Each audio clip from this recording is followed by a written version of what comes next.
যে ধ্বনি জাগায় প্রাণ, সে আওয়াজ তোলে রেডিও সাগরদ্বীপ ৯৯.২ FM।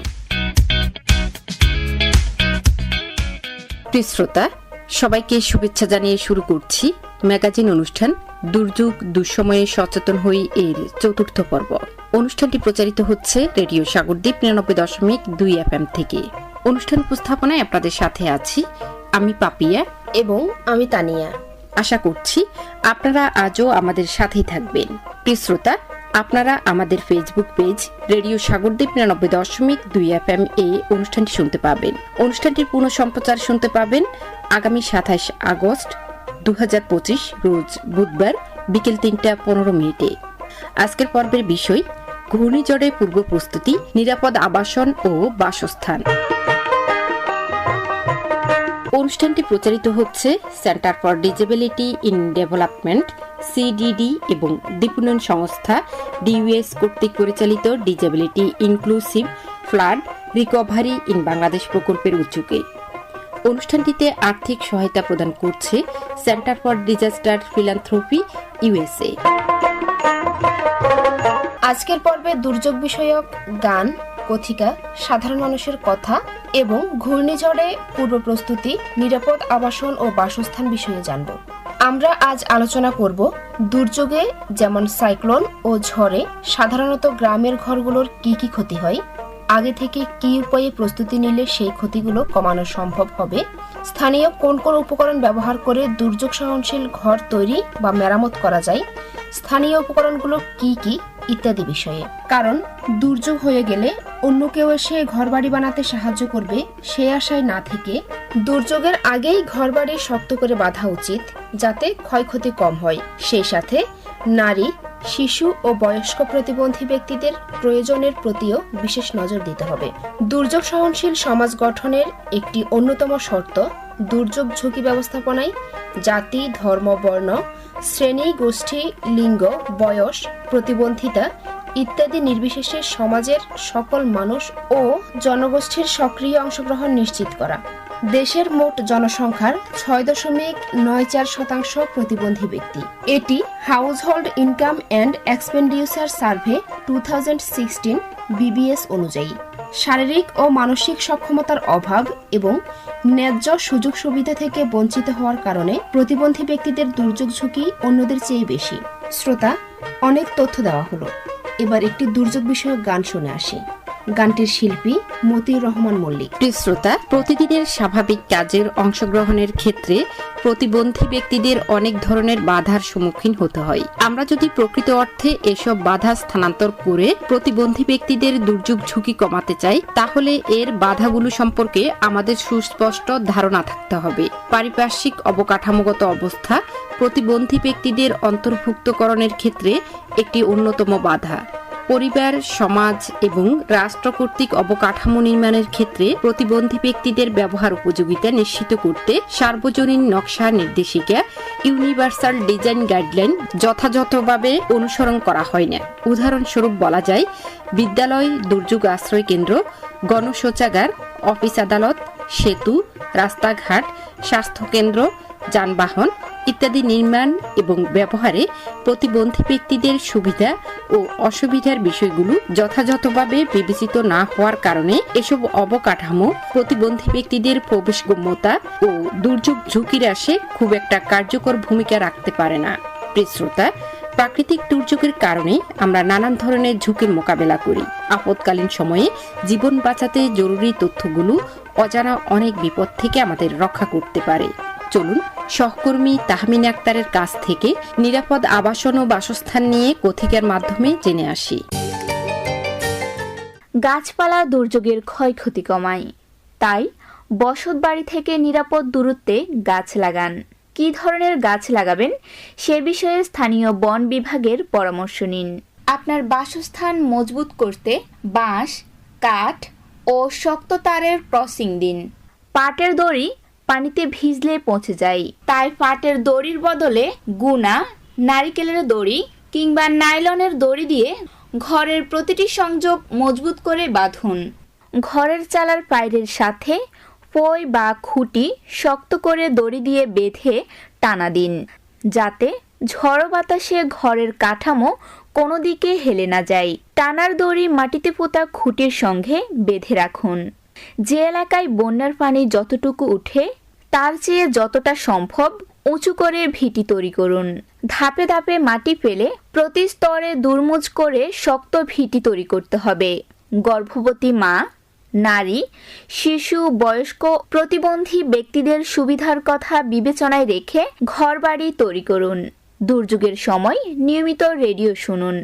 জেলে ভাইরা নৌকায় ও বাসাবাড়িতে অতিরিক্ত ব্যাটারি রাখুন। যে কোনো সময় দুর্যোগ সম্পর্কিত তথ্য সেবা পেতে ডায়াল করুন 10941। নাম্বারটি আমি আবারও বলছি 10941 এই নম্বরে। প্রিয় শ্রোতা, ঘূর্ণিঝড়ে পূর্ব প্রস্তুতি, নিরাপদ আবাসন ও বাসস্থান নিয়ে শুনব স্থানীয় ভুক্তভোগীর কণ্ঠস্বর। জি, আপনার পরিচয়টা একটু বলেন। আমার নাম মোহাম্মদ হাসানুল্লাহ, দাসরাট 8 নম্বর ওয়ার্ড। আচ্ছা, যখন কোনো ঘূর্ণিঝড় আসার সম্ভাবনা দেখা দেয় তখন আপনারা কি করেন? ঘূর্ণিঝড় যখন আসার সকালে আমরা প্রস্তুতি থাকি, এমন কথা সেন্টার চলে যেতাম। আগাম প্রস্তুতি হিসেবে আপনারা কি করেন? যেমন আপনাদের বাড়ি ঘর কিভাবে তৈরি করেন, এই হিসেবে আপনারা কি প্রস্তুতি নিয়ে রাখেন? আমরা তো ঘূর্ণিঝড় হাতে বা আমরা রেডি তো ঘূর্ণির এই সময় বা 10 নম্বর শিখানো 7 নম্বর শিখানো এটা আমরা প্রস্তুতি থাকি। বা ঘরে যা মালামাল আছে ভেয়া যাত্রা রাখি, কে গাঁয়ে লাগে এরা কে হয়তো সেন্টার নামকে নিবার প্রস্তুতি দিতে আছে। আর সমস্যা এই একখানা ভালো দেখলে নয় নজাই কে। আচ্ছা, ফেরজাত করে কিভাবে রাখতে ফেরজাত আমরা রাখি। আমরা তো সেন্টারে যাইতে হইব, অতলে মহিলাগুলো ভাড়া দিয়ে আমরা বেড়ারা কিছু থাকি।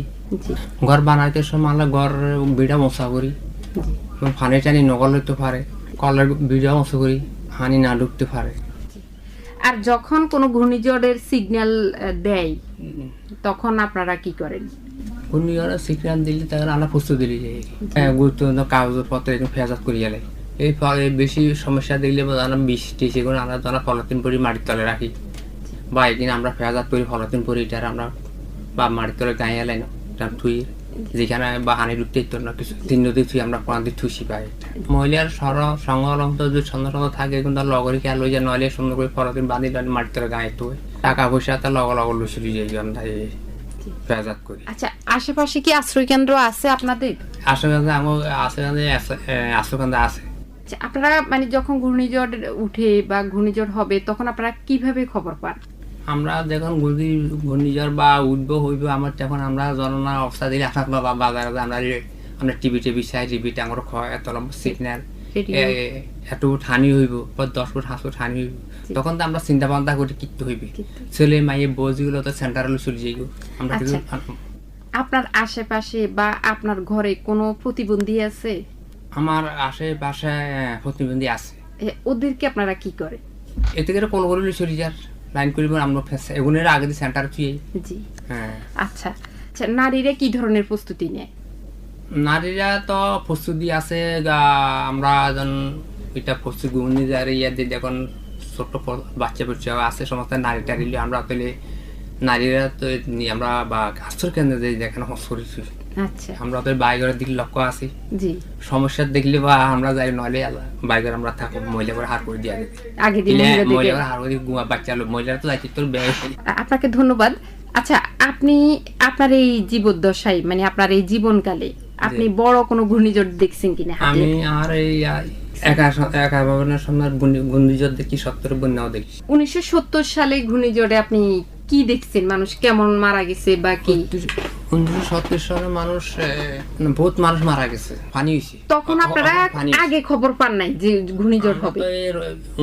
1970 সালে যে বন্যাটা হয়েছে তখন রোজা আছিল। জি, তখন দিনভরি আস্তে আস্তে বাতাস আসিল।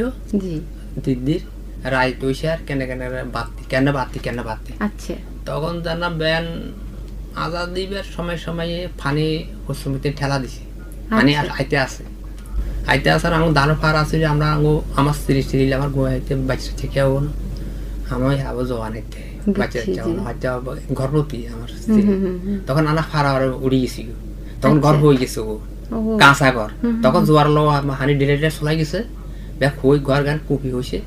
আর মহিলা টইলার ব্যাগ হারা আসিল, যাক দুপিনারে দুই ঘর ছাবি দিচ্ছে ঘরে হারারে তা না ফারা আর বহরেছি এগার বৃষ্টি হইতে আছে গুটি গাড়ি সাতটা দিই রয়েছি তালা লাগতে রাত থমাই গেছে আর বৃষ্টি শেষ আর 1970 সালে 1970 এই হারার উপর আপনাদের জীবন রক্ষা এই ফারারা আমার জীবন রক্ষা হয়েছে। আচ্ছা। আর বহুত মানে আমরা বহুত মালামালা আমরা দেখি বাসে চলে যাই আর সন্দেহ বন্ধু বন্ধু মানুষ মারা গেছে আইলে দলি হরিছে গাঁ যারে অন্য দুইটাগুলো বহুত এরকম।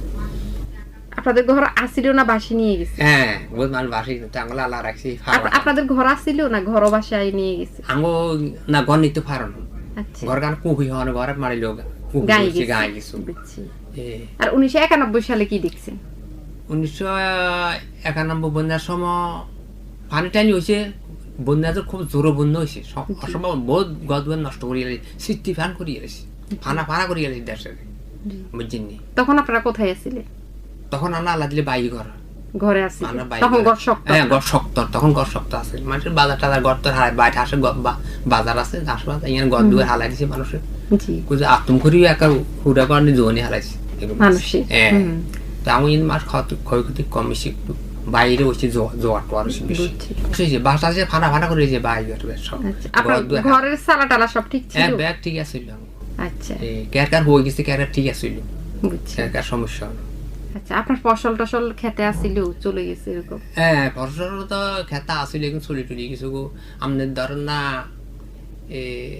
রাজাইল ধান নিতে পারো না, রাজাইল ধানটা মাঝে ফাড়া দিয়ে আছে কাতি মেশালো কারিগুড়ি ওই যে কাজলাইল ধান, কাজলা ধান অগ্র মাসায় এই ধানটা নষ্ট ছিঁড়া করিয়ে গেছে।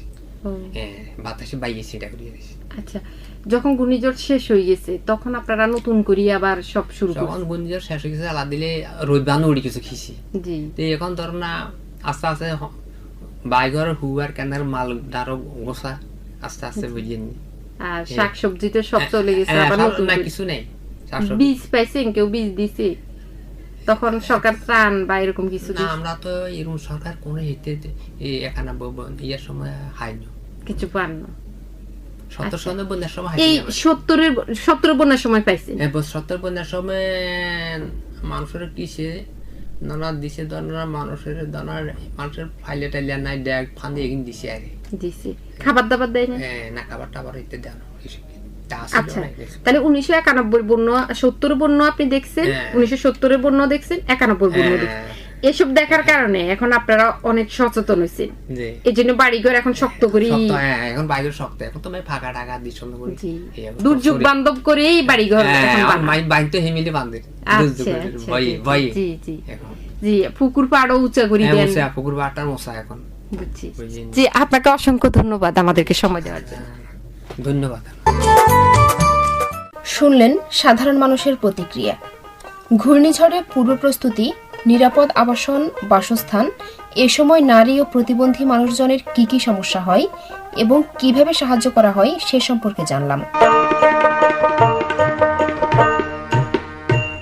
অনুষ্ঠানটি প্রচারিত হচ্ছে centre for disability in development CDD এবং দীপুনয়ন সংস্থা ডিইউএস কর্তৃক পরিচালিত disability inclusive flood recovery in Bangladesh প্রকল্পের উদ্যোগে। অনুষ্ঠানটিতে আর্থিক সহায়তা প্রদান করছে centre for disaster philanthropy USA. দুর্যোগ ব্যবস্থাপনায় স্থানীয় সম্প্রদায়ের নারী এবং প্রতিবন্ধী মানুষের সক্রিয় অংশগ্রহণ নিশ্চিত করার জন্য তাদের সচেতনতা ও প্রস্তুতির উপর জোর দিতে হবে। হাতিয়াদ্বীপ একটি সাইক্লোন প্রবণ এলাকা, ইদানিং প্রায় প্রবল জলোচ্ছ্বাসও আঘাত হানছে, ঘরবাড়ি বিনষ্ট হচ্ছে, ঘর মেরামতে টাকা পয়সা সময় বেশি লাগে, কিন্তু দুর্যোগের পর হাতে টাকা পয়সা থাকে না। সাইক্লোনের আগে পরে ঘর মেরামত করতে হয়, কম খরচে কিভাবে প্রস্তুতি নেওয়া যায় এ বিষয়ে জ্ঞান রাখতে হবে। আপদ সবার জন্য এক হলেও দুর্যোগ ঝুঁকি ও দুর্যোগের ক্ষতিকর প্রভাব সবার জন্য এক নয়। প্রতিবন্ধী ব্যক্তির প্রতিবন্ধিতার ধরন, লিঙ্গ ও বয়সের ভিন্নতার কারণে দুর্যোগ ঝুঁকি কারো বেশি কারো কম। উদাহরণস্বরূপ বলা যায় যে গুরুতর মাত্রায় অটিজম বৈশিষ্ট্য সম্পন্ন ব্যক্তির দুর্যোগ ঝুঁকি বোঝার সামর্থ্য একজন শারীরিক প্রতিবন্ধী ব্যক্তির তুলনায় অনেক কম, ফলে সংগত কারণেই তাদের দুর্যোগ ঝুঁকির মাত্রা বেশি। সুতরাং দুর্যোগ ঝুঁকি ব্যবস্থাপনায় প্রতিবন্ধী ব্যক্তিদের অন্তর্ভুক্তকরণে তাদের দুর্যোগ ঝুঁকি ও দুর্যোগের ক্ষতিকর প্রভাবের বিষয়টিকে অন্যদের চেয়ে আলাদাভাবে বিবেচনায় আনতে হবে। প্রিয় শ্রোতা, এ পর্যায়ে আমরা শুনব একজন বিশেষজ্ঞের কথা। বিশেষজ্ঞ হচ্ছেন জনাব মোহাম্মদ মাজহারুল হক, সহকারী পরিচালক, হাতিয়া উপজেলা ঘূর্ণিঝড় প্রস্তুতি কর্মসূচি সিপিপি।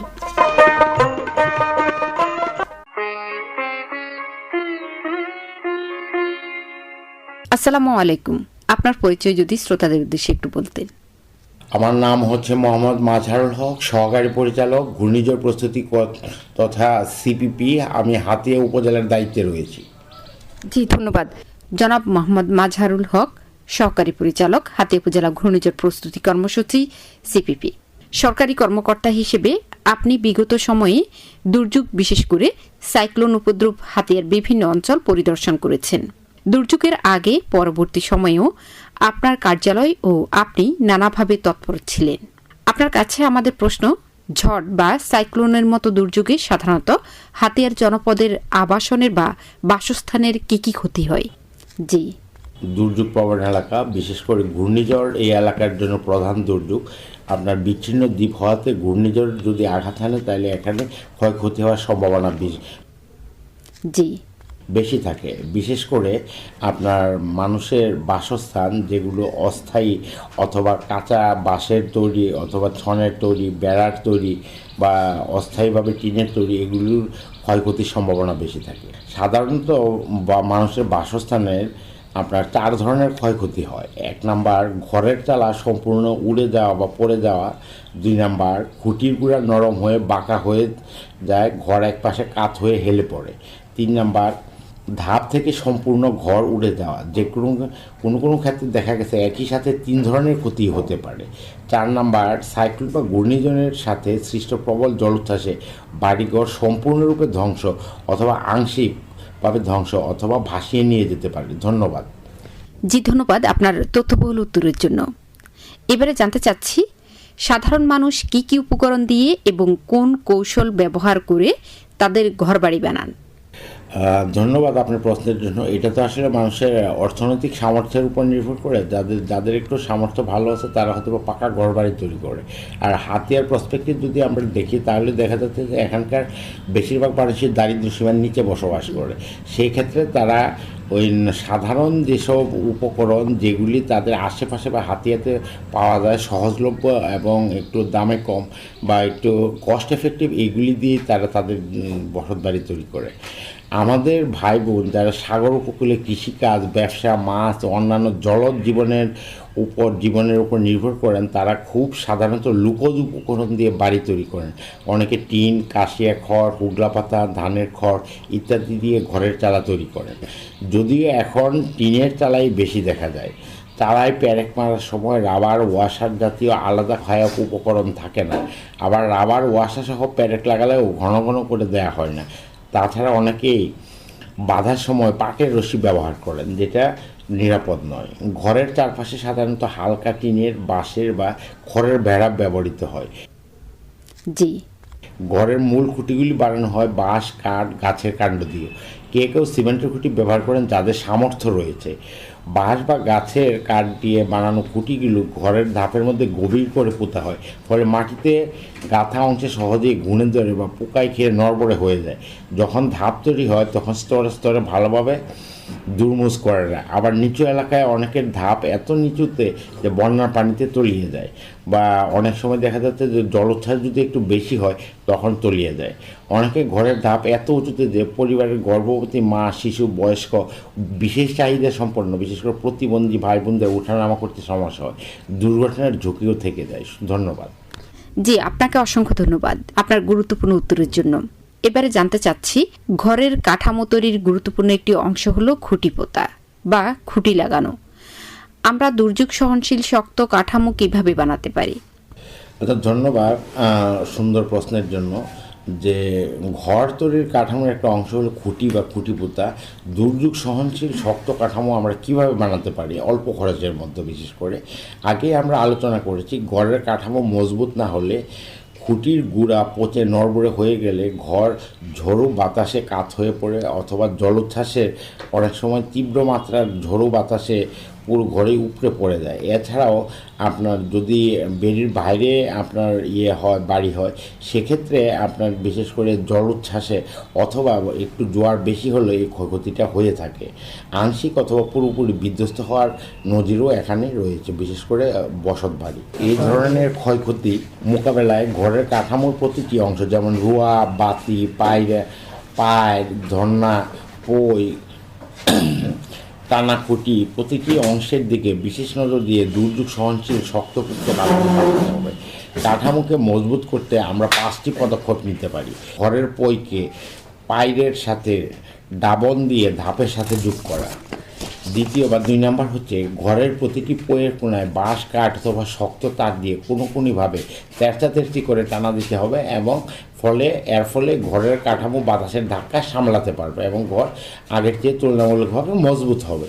পইয়ের সাথে ধাপের সংযোগ করতে হবে, যাতে করে বাতাসের সময় ঘর সহজে পই থেকে আলাদা না হয়। ঝড়ের মৌসুম শুরুর আগে অর্থাৎ কার্তিক, অগ্রহায়ণ ও ফাল্গুন চৈত্র মাসে ঘরের প্রতিটি দুর্বল অংশ মেরামত করে মজবুত করতে হবে, এবং কাঠামোতে ব্যবহৃত কাঠ ও বাঁশকে অবশ্যই পুরা মোবিল, মাটি আর তেল বা আলকাতরা দিয়ে পোকামাকড় ও ক্ষয়ক্ষতির হাত থেকে রক্ষা করতে হবে, যা যেন দীর্ঘস্থায়ী করা যায়। ধন্যবাদ। জি ধন্যবাদ। এবারে জানতে চাচ্ছি, সাইক্লোন বা ঝড়ের বাতাসে টিকিয়ে রাখতে ঘরের চালা কিভাবে মজবুত করব বা তৈরি করব? আচ্ছা, একটি কথা আমাদের মনে রাখতে হবে, আমাদের ঘরের প্রতিটি সংযোগ মানে পইয়ের সাথে রুয়া, গোনা, তার, নারিকেল দড়ি কিংবা নাইলনের দড়ি দিয়ে শক্ত করে বাঁধতে হবে। আমরা অনেকে পাটের দড়ি ব্যবহার করি, কিন্তু পাটের দড়ি দিয়ে বাঁধলে লাভ হবে না, কারণ পাটের দড়ি পানিতে ভিজে পচে যায়। এক্ষেত্রে সবচেয়ে উত্তম হলো নারিকেলের ছুবড়া দিয়ে বানানো দড়ি অথবা নাইলনের রশি বা দড়ি। আমরা সবাই কম বেশি ঘরের চালের লম্বা টান, আড়াআড়ি করে লাগানো টানা সম্পর্কে জানি। ঘরের চালের কাঠামো বানানোর সময় লাগানো আড়াআড়ি করে লাগানো অথবা প্রস্থ অনুযায়ী কাঠ লাগানো হয়, তার দৈর্ঘ্য অনুযায়ী লাগানো হয় টানা লম্বা কাঠ বা বাঁশ। 8 বা 9 ফুট টিনের চালে প্রতি পাশে 4টি আড়াআড়ি কাঠ লাগাতে পারি, আর লম্বালম্বি কাঠ লাগানো যাবে 2 ফুট পর পর। টিনের চালায় প্যারেক, ওয়াশার, স্ক্রু একটু ঘন ঘন করে লাগাতে হবে। জি। মনে করেন আপনি টিনের চালায় 3 সারি স্ক্রু লাগাবেন, সেক্ষেত্রে উপরের সারি লাগাবেন ঘন ঘন করে, দ্বিতীয় সারি বা টিনের মাঝামাঝি হালকা করে, শেষের যে সারি অর্থাৎ নিচের যে সারি সেটা হবে উপরের সারির মতো, অর্থাৎ একটু ঘন করে। ধন্যবাদ। সর্বশেষ আর একটি বিষয় আপনার কাছে জানতে চাচ্ছি, বেড়ার সঙ্গে টানা দিয়ে মাটিতে খুঁটি পুঁতে টানা দেওয়ার কথা আমরা অনুষ্ঠানে আলোচনা করেছি। যদি আপনার বাঁশের সাথে অথবা জীবন্ত গাছের সাথে টানা দিই তাহলে কী হবে, আমরা টানা সম্পর্কে এবং এ ব্যাপারে বিভিন্ন বিষয় নিয়ে আমরা আলোচনা করেছি, আপনারা আশা করি বুঝতে পেরেছেন। এক্ষেত্রে একটা গুরুত্বপূর্ণ প্রশ্ন করেছেন, যেটা টানাটা যদি আপনার জীবন্ত গাছের সাথে দেওয়া হয় তাহলে কী হবে। গাছ উপরে পড়বে নিরাপদ নয়, গাছ উপরে পড়ে দেওয়ার সম্ভাবনা থাকবে, এটা নিরাপদ নয়। ধন্যবাদ সবাইকে। জি ধন্যবাদ স্যার, আপনার গুরুত্বপূর্ণ সময় আমাদেরকে দিয়েছেন, রেডিও সাগরদ্বীপকে দিয়েছেন, অনেক ধন্যবাদ। আমি বিশেষ করে আমাদের রেডিও সাগরদ্বীপের মাধ্যমে আপনাদেরকে বলতে চাই যে হাতিয়ার দুর্যোগপূর্ণ এলাকা, বিশেষ করে ঘূর্ণিঝড়ের জন্য। তো আপনারা ঘূর্ণিঝড়ের সতর্কবার্তা শুনুন, সিগন্যালসমূহ মেনে চলুন এবং সেই অনুযায়ী ব্যবস্থা গ্রহণ করুন। এবং রেডিও সাগরদ্বীপ সহ সিপিপির যেসব স্বেচ্ছাসেবক রয়েছে, সিপিপির যেসব টিম লিডার রয়েছে, তাদের মাধ্যমে আবহাওয়া বার্তা শুনে তাদেরকে সহযোগিতা করুন এবং তাদের ঘূর্ণিঝড় চলাকালীন সময়ে তাদের নির্দেশনা মেনে চলুন, তাহলে আশা করি আমরা ক্ষয়ক্ষতি কমাতে পারবো ইনশাআল্লাহ। ধন্যবাদ সবাইকে।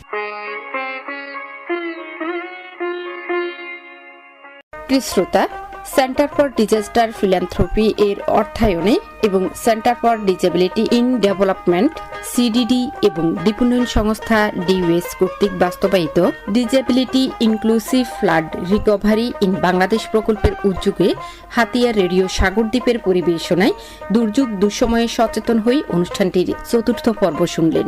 5ম পর্ব শোনার আমন্ত্রণ রইল। প্রিয় শ্রোতা, অনুষ্ঠানটির গ্রন্থনা ও সম্পাদনায় পাপিয়া সুলতানা, প্রযোজনায় রেডিও সাগরদ্বীপ 99.2 FM। আজকের মতো এখানেই বিদায় নিচ্ছি। কথা হবে আগামী পর্বে। সে পর্যন্ত ভালো থাকুন, সুস্থ থাকুন। আল্লাহ হাফেজ।